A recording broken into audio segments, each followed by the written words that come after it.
Hello everyone, good morning. আমি উমা। আমার ছোট্ট একটা পরিবারের পক্ষ থেকে তোমাদের সকলকে জানাই অনেক অনেক ওয়েলকাম আর ভালোবাসা। দিনটা ছিল বৃহস্পতিবার আর এখন ঘড়ির কাঁটাতে বাজে সকাল 7টা মতন। যদিও বা আজকে ঘুম থেকে উঠতে উঠতে 6টা বেজে গেছিলো, সেহেতু ক্যামেরাটা আর অন করিনি। আসলে কি বলতো, বৃহস্পতিবারে কাজকর্মগুলো অনেকটা বেশি পরিমাণে থাকে আর প্রত্যেকটা কাজ সবসময় গুছিয়ে করতে ভীষণ ভালোবাসি। সে কারণে সকালবেলা উঠে সমস্ত বাসি আসি কাজকর্ম সেরে চানটা সেরে নিলাম। এখন যাব পুজো করতে।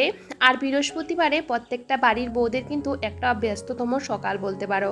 যাই হোক, পুজোটা নিজের মতন করে করতে পারি তাতে বেশ ভালো লাগো কাজ করে। আর এই যে আমি স্নান করে ভালো করে কিন্তু ফ্রেশ হয়ে গেলাম। আর এখন সকাল সকাল চান করে নিলে বেশ ভালো লাগে, যেহেতু এখন ভীষণ গরম। আর জানো তো, সকালবেলা বাসি আসি কাজকর্ম করতে করতে এতটা ঘেমে যাই আর মনে করি যে একটু চানটা করে নিলে বেশ ভালো লাগে। তো যাই হোক, স্নান দান করে সিঁদুরটা পরে চলে আসলাম এই যে ঠাকুরের জায়গাটা পরিষ্কার করতে। আর জানো তো, বাসন কোসনগুলো সবটা মেজে ঘষে পরিষ্কার করে ফুল টুল তুলে নিলাম। আর সমস্ত কিছু যদি আগে থাকতে রেডি করে রাখা হয় না, তখন পুজো করতে গেলে না বেশি একটা উঠতে হয় না আর কি। যেহেতু আমার সমস্ত কিছু বাইরে এখানটা সেটা আনতে হয়, তো সে কারণে আমি একবারে কিন্তু সমস্ত কিছু নিয়ে এসে তারপরে পুজো করতে বসি। মানে গুছিয়ে বসলে কি বলতো, তাড়াতাড়ি পুজোটাও করা যায়। সকালবেলা যদিও বা ঘর দুয়ারগুলো মুছেছি, এখন সিংহাসনটা পরিষ্কার করার পর এই যে এখন আরেকবার মুছে নিচ্ছিলাম, কারণ আমার তো ঘরের ভিতরে ঠাকুরের জায়গাটা, সে কারণে কিন্তু আমাকে বারবার করে মুছতে হয়। সন্ধ্যার সময় কিন্তু আমি একবার মুছে নিই, তারপরে পুজো দিই। মানে সকাল থেকে 3-4 বার মোছা আমার হয়ে যায়। তো কিছু করার নেই, করতেই হবে। এই যে গুপুকে কিন্তু স্নানটা করিয়ে দিলাম আর সাথে সুন্দর একটা ড্রেস পরিয়ে দিলাম আর একটু সাজগোজ করিয়ে নিলাম। আর জানো তো, গোপালকে একটু সুন্দর করে সাজালে না আমার দেখতে এতটা ভালো লাগে, কি বলো তো বন্ধুরা, ঠাকুরের জায়গাটা না দেখতেও অন্যরকম লাগে। সমস্ত কিছু সুন্দর করে সাজিয়ে গুছিয়ে নিলাম। এখন এই ধুনুটা জ্বালিয়ে নিচ্ছি। ধুনুটা জ্বালিয়ে তারপরে কি বলো তো, ওই যে ঘরটা পাতবো। লক্ষ্মীবারের ঘরটা সবসময় কিন্তু এই যে আমি আগে থাকতে রেডি করে রাখি। আর জানো তো, আমি কিন্তু সবসময় আমার মন থেকে পুজো করার চেষ্টা করি। আমি না কোনো নিয়ম কারণ কিছুই জানি না। ওই যে বললাম, বিয়ের পর থেকে একা একা সংসার করছি, সেরকম কেউ আমাকে বলার মতো নেই।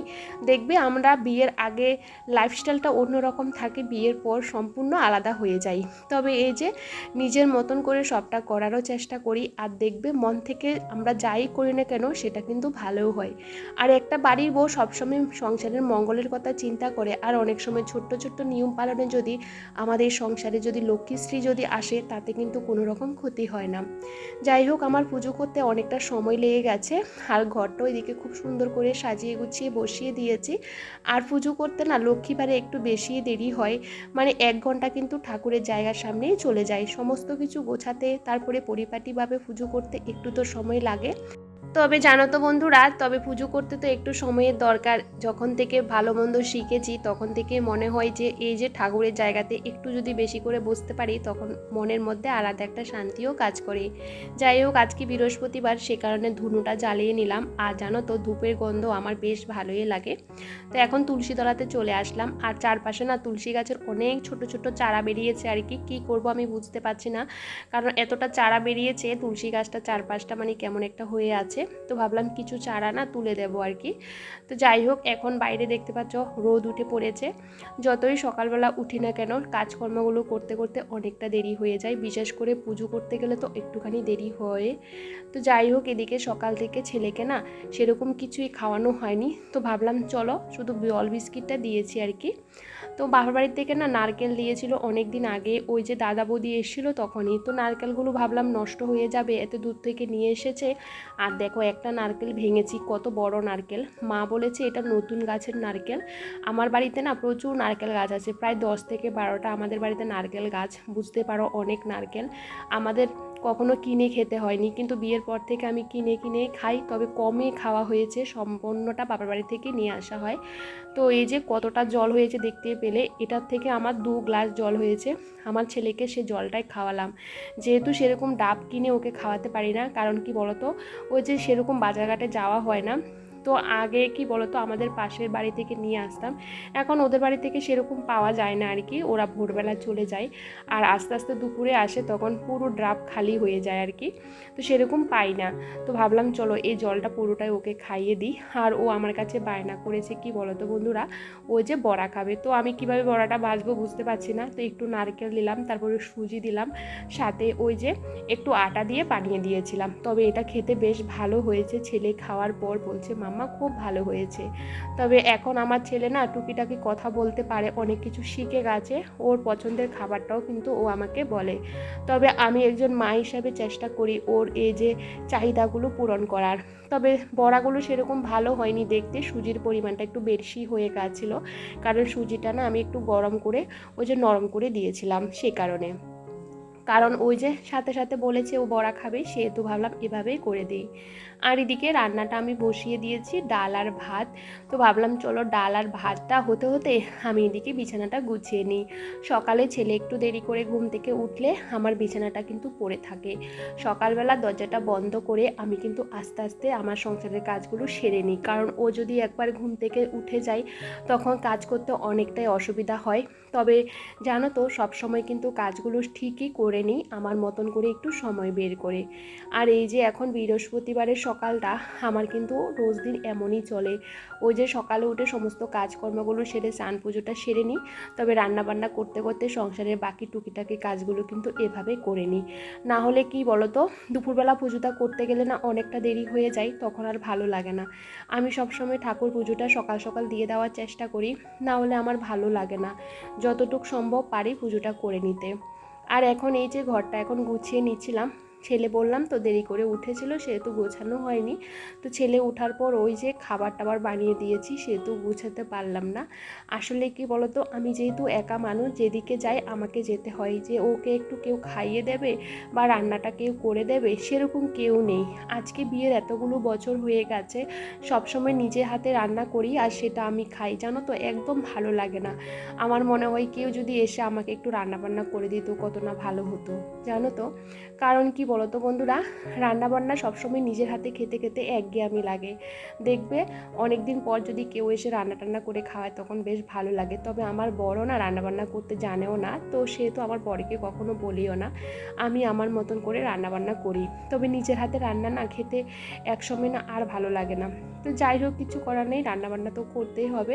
এদিকে ঘরটর গুছিয়ে আমি কিন্তু গাছ থেকে ওই যে লাউর ডগা কেটে এনেছিলাম, কারণ ওই যে গাছে এত এত লাউর ডগা হয়েছে আর আমার খেতে বেশ ভালো লাগে লাউর যে ডগাগুলো, ডাটাগুলো ভীষণ ভালো লাগে, একদম কচি কচি। তো ভাবলাম চলো কিছু কেটে নিয়ে আসি। আর যা পরিমাণে গরম পড়ছে, আর এর রোদে যদি সে ডাটাগুলো শুকিয়ে যায় না তখন আর খেতে ভালো লাগবে না। আর এখন অনেকগুলো বেরিয়েছে, তো দেখো কিছুটা নিয়ে এসে আমি এখন এই যে রান্না করছি আলু দিয়ে, যেটা আমার খেতে ভীষণ ভালো লাগে। আর জানো তো লাউর ডাঁটা আমার সবসময় বরাবর খেতে ভীষণ ভালো লাগে, বলতে পারো যে কোনো ডাঁটা তরকারি আমার খুব পছন্দের খাবার বলতে পারো। আমার বর সবসময় বলে তুমি বাজারঘাট করবে না, শুধু ডাঁটাই খাও, মানে আমাকে এরকম করে করে ব্যঙ্গ করে। তবে আমার বেশ ভালো লাগে। দেখবে বাড়িতে সবজিপাতি থাকলে না অনেকটা সুবিধা হয় আর অনেকটা টাকা সেভ হয়। আসলে কি বলতো, আজকে কি রান্না করব আর কি রান্না করব না মাথার মধ্যে একটা টেনশানও থাকে না, কারণ যেহেতু বাড়িতে আমার টুকিটাকি জিনিসপত্র আছে সেহেতু আমার হয়ে যায়। ছেলের জন্য আলাদা করে ওই যে ওর খাবারটা শুধু আমাকে একটু ভালো করে বানাতে হয়। তো যাই হোক, এদিকে আমার রান্নাবান্না হয়ে গেছে। আজকে ছেলেকে দুপুরবেলা ভাত ভাজা করে দেব, চিকেন আছে, ডিম আছে, মানে সমস্ত কিছু দিয়ে ভাত একটু ভাজা করবো আর কি। তো সেহেতু আমার জন্য এগুলো রান্নাবান্না করেছি, কারণ কালকে রাতে না ছেলেকে একটু ডিম দিয়ে, তারপরে চিকেন দিয়ে, তারপরে সাথে গাজর, একটু পেঁয়াজ কুচি, বাটার দিয়ে ভালো করে ভেজে না ভাত ভাজা করে দিয়েছি, ও ভীষণ খেয়েছে। আর যে বাচ্চারা দেখবে খাওয়া দাওয়ার একদমই খায় না, মায়ের তখন টেনশন হয় যে ওকে কী দিয়ে খাওয়াবো। তবে ও যেহেতু ওই খাবারটা পছন্দ করেছে, তো ভাবলাম আজকে দুপুরবেলা ওটাই ওকে খাওয়াবো। তো সেটা যখন ওকে খাওয়াবো তখনই করে নেব।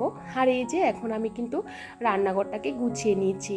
আর সংসারের কাজগুলো করতে করতে কিন্তু থেরাপির মতন কাজও করে। এই গরমের মধ্যেও কিন্তু আমি সংসারের কাজগুলো গুছিয়ে করি, সবসময় চেষ্টা করি প্রত্যেকটা কর্নার ভালোভাবে গুছিয়ে রাখতে।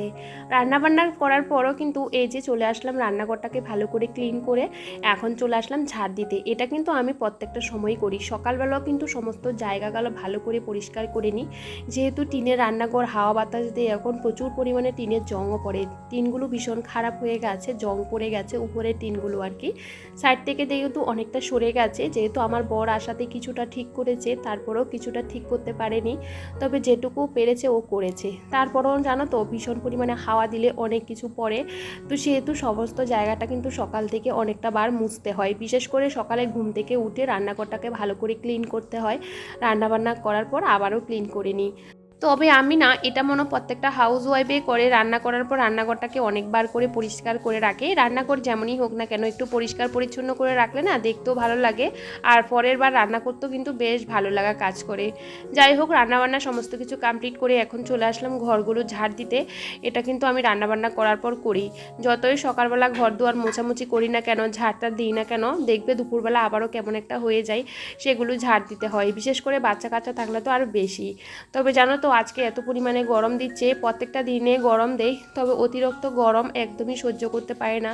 তবে জানো তো অতিরিক্ত কোনো জিনিসও ভালো না, যেরকম গরমও ভালো না সেরকম কিন্তু বৃষ্টি বাদলও ভালো না।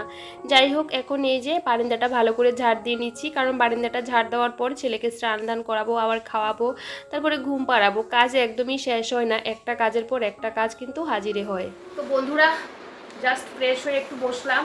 এখন বাজে 12:30, মানে ছেলেকে খাওয়াতে হবে, বুঝতেই পারো। মানে সকাল থেকে এক ফোঁটা বসার সময় পাইনি, তার মধ্যে কিন্তু ঘরদোরগুলো পরিষ্কার করে আবার একবার মুছে নিয়েছি, যেহেতু সকালবেলা ঘর মুছেছি অনেক আগে। তো রান্নাবান্না করার পর জানো তো রান্নাঘরটা মুছতে হয়, তো ভাবলাম চলো এইগুলো মুছে নিই। তো ছেলেকে স্নান দান করিয়ে দিয়েছি, এখন ওকে খাওয়াবো। তো চলো আগে ছেলেকে খাইয়ে দিই, তারপরে আমি খাবো, তারপরে ছেলেকে ঘুম পাড়াবো। চলো, বাইরে কিন্তু ভীষণ পরিমাণে গরম, আর এতটাই গরম বাইরে যাওয়া যাচ্ছে না, তবে কাজকর্ম করতে গেলে তো বাইরে যেতেই হবে, বুঝতে পারো। তো আমি দেখো প্রচণ্ড ঘেমে গেছি, তো মুখের মধ্যে বারবার জল দিচ্ছিলাম, মুখটা ভালো করে ধুয়ে নিয়েছি। আর জানো তো গরমকালে না কিছু ইউজ করতে পারি না, আমার এমনি তো মুখের মধ্যে এমনি কিছু ইউজ করতে পারি না, করলে প্রচণ্ড ঘেমে যায়, তার মধ্যে সবসময় খালি মুছতে থাকি আর কি। তো চলো ব্লগটা দেখতে থাকো, আই হোপ তোমাদের বেশ ভালো লাগবে। তবে এই মুহূর্তে বেশ খানিকটা সময় চলে গেছে, ছেলেকে খাওয়ানো দাওয়ানো কমপ্লিট করে ওকে কিন্তু ঘুম পাড়িয়ে দিয়েছি। এখন এসেছি আমি খেতে, আর এই যে আমার খাবারটা সাজিয়ে গুছিয়ে নিচ্ছিলাম। তবে জানো তো সাজিয়ে গুছিয়ে খেতে আমার ভীষণ ভালো লাগে। তো এই যে গাছ থেকে একটা ভেন্ডিও দিলাম সেদ্ধ, কারণ আমি এখন বেশিরভাগ সময়টা ওই যে একটু সবজিটা বেশি পরিমাণে খাওয়ার চেষ্টা করছি আর কি। তো বাড়িতে যেটুকু রান্নাবান্না হয় সেটুকু দিয়ে কিন্তু আমি এই যে খাবারটা সেরে নিচ্ছিলাম। যাই হোক, খাওয়া দাওয়া কমপ্লিট করে চলে আসলাম এই যে জামা কাপড়গুলো গোছাতে। আমার কিন্তু সমস্ত নাইটিগুলো না ধুয়ে দিয়েছিলাম আর কি, ভালো করে স্রাপে জলে ভিজিয়ে রেখেছিলাম, সেগুলো কেচে দেওয়াতে বেশ শুকিয়ে গেছে। এখন তো ভীষণ পরিমাণে রোদ্দুর, বুঝতেই পারো। তারপরে জানো তো আজকে কারেন্ট নেই, মানে কারেন্টের এত রকম প্রবলেম হচ্ছে কি বলবো। বললাম তো ভীষণ পরিমাণে গরম, তার মধ্যে যদি কারেন্ট না থাকে না কতটা কষ্ট হয় বুঝতেই পারো। কারণ আমাদের এখানে মাঝে মধ্যে না ভীষণ পরিমাণে কারেন্টের প্রবলেম হচ্ছে ইদানিং, তবে কিচ্ছু করার নেই। চলো আজকে ব্লগটা এখানেই শেষ করছি, সবাই ভালো থেকো।